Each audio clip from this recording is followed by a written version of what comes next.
Hey guys, welcome back to our YouTube channel Sardar ji educational. Guys, इस video में अपन देखेंगे क्लास 12th का इकोनॉमिक्स का पेपर सॉल्व करेंगे। ठीक है, चाहे वो कला संकाय का हो चाहे बड़ी जगह एट में, चाहे आर्ट स्ट्रीम से हो आप चाहे कॉमर्स स्ट्रीम से, दोनों की इकोनॉमिक्स सेम ही लग रही है। ठीक है, तो इसमें अपन 20-21 का रिवीजन टेस्ट वाला पेपर सॉल्व करेंगे। इसके पिछले वीडियो में जितने भी पेपर हुए हैं सबकी पेपर सोल्यूशन हमने डाल रखे हैं पहले से, तो जाके चेकआउट कर सकते हो आप।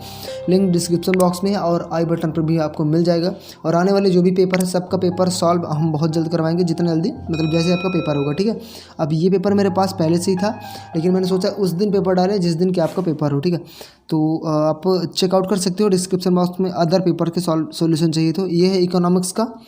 तो एक निवेदन है कि चैनल को सब्सक्राइब कर ले, साथ ही साथ कॉपी पेन साथ में ले लें। ठीक है, देखिए किस अर्थव्यवस्था में कीमत तंत्र के आधार पर निर्णय लिए जाते हैं, तो मिश्रित अर्थव्यवस्था में कीमत तंत्र के आधार पर निर्णय लिए जाते हैं।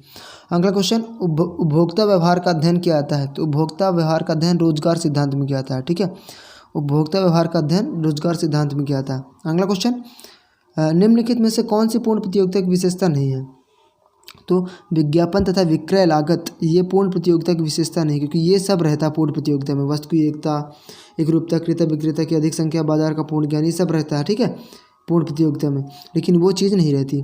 अगला क्वेश्चन देखिए, बाजार में वस्तु की कीमत उस बिंदु पर आधारित होती है जहाँ क्या होता है, तो बाजार में वस्तु की कीमत जहाँ उस बिंदु पर आधारित होती है जहाँ वस्तु की मांग वस्तु की पूर्ति बराबर होती है। मतलब कहने बराबर का मतलब होता है कि जैसे वस्तु की मांग बढ़ती है, ये वाला नहीं हो, बराबर में ही आ जाएगा। जैसे वस्तु की मांग बढ़ती है तो वस्तु की पूर्ति भी बढ़ती है, वस्तु की मांग घटती है तो पूर्ति भी घटती है। इस प्रकार से इसका संबंध होता है बाजार की वस्तु की कीमत का। ठीक है, अब आगे देखिए, CX = 0 का अर्थ है कि पूर्ति की लोच क्या होती है, तो कम लोचदार होती है। ठीक है, कम लोचदार होती है। आगे बढ़े, रिक्त स्थानों की पूर्ति कीजिए। सभी क्रियाएं, अभी टॉपर की कॉपी आपको देखना है अगर अपने बोर्ड एग्जाम की तैयारी के लिए कि टॉपर किस प्रकार से लिखता है कॉपी, तो उसकी पूरी लाइव कॉपी मैंने दे रखा है। उस वीडियो का लिंक डिस्क्रिप्शन बॉक्स में, तो जाके चेकआउट कर लीजिए। ठीक है, तो उसमें बताया कि किस प्रकार से आप जो है तो टॉपर कैसे कॉपी लिखता है, कैसे अच्छे मार्क्स मिल सकते हैं। ठीक है, तो देखते फिल इन द ब्लैंक्स में सभी क्रियाएं जो आय सृजित करती हैं वो क्या कहलाती हैं, तो विनिमय क्रियाएं कहलाती हैं। ठीक है, कौन सी, विनिमय क्रियाएं। अगला क्वेश्चन, उपभोक्ता का संतुलन वह स्थिति है जब कुल उपयोगिता क्या होती है, उसकी कीमत के बराबर होती है, उसकी कीमत के बराबर होती है। क्लियर, कीमत के बराबर होती है। अगला क्वेश्चन, सीमांत लागत, हाँ सीमांत लागत केवल डैश डैश लागतों पर निर्भर करता है, तो कौन सी, औसत लागतों पर, औसत लागतों पर निर्भर करता है। अगला क्वेश्चन देखिए, वस्तु की कीमत का निर्धारण डैश डैश एवं डैश डैश वक्रों द्वारा होता है, तो वस्तु की कीमत का निर्धारण माग वक्र एवं पूर्ति वक्र द्वारा निर्धारित होता है। ठीक है, माग वक्र और पूर्ति वक्र। क्लियर। अगला क्वेश्चन देखिए, जिस कीमत पर मांग तथा पूर्ति बराबर होते हैं उसे कौन सी कीमत कहते हैं, तो संतुलित कीमत कहते हैं। कौन सी कीमत कहते हैं, संतुलित कीमत कहते हैं। क्लियर, समझ में आ रहा है सभी।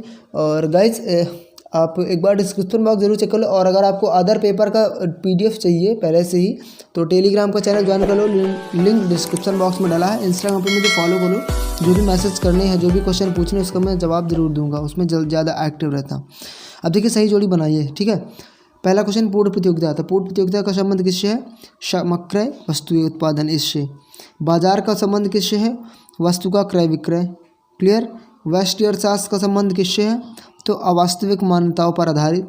समष्टि अर्थशास्त्र का संबंध किससे, योग करने की क्रिया। और कुल उपयोगिता सीमांत उपयोगिता का योग। क्लियर, लगा लिया। ये पहला हो गया, ये दूसरा हो गया, और ये तीसरा हो गया, ये चौथा हो गया, ये पांचवा हो गया। क्लियर, आप स्क्रीनशॉट ले सकते हो, ठीक है चाहे तो। चलो आगे बढ़ते हैं।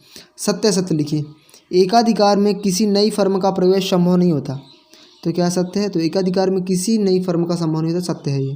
ठीक है, पूंजीवाद और समाजवाद दोनों ही मिश्रित अर्थव्यवस्था में पाए जाते हैं, सत्य है। मतलब कहने का मतलब पूंजीवादी और समाजवादी दोनों ना पाए जाते हैं मिश्रित अर्थव्यवस्था में, तभी ना मिश्रित अर्थव्यवस्था बनती है।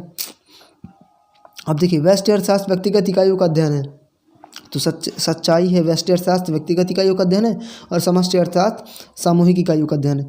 वह नियम जो दीर्घ काल में लागू होता है उसे परिवर्तनशील अनुपात का नियम कहते हैं, तो ये असत्य है।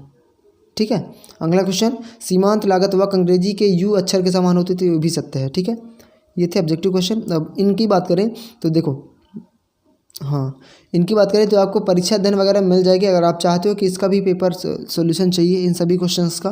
तो जितना ज़्यादा आप कमेंट करोगे और जितना ज़्यादा वीडियो को शेयर करोगे, जितने ज़्यादा व्यूज़ आएंगे और कमेंट्स आएंगे, मैं जल्दी बहुत जल्द फास्ट मैं आपके लिए पेपर मतलब अदर इन क्वेश्चंस का पेपर सॉल्यूशन दूंगा, आंसर दूंगा, ठीक है। तो बस चैनल को सब्सक्राइब कर लो, वीडियो को लाइक करो और शेयर ज़रूर करना यार, ठीक है। और जो भी क्वेश्चन है इंस्टाग्राम पे मुझे फॉलो कर लो, वहाँ से क्वेश्चन कर लेना। टेलीग्राम का चैनल ज्वाइन करना बिल्कुल भी मत भूलना, क्योंकि वहाँ आपको सभी PDF मिलते हैं, पूरा स्टडी मटेरियल वहीं मिलता है, ठीक है। तो बस जय हिंद, जय Bharat, thank you for watching the video.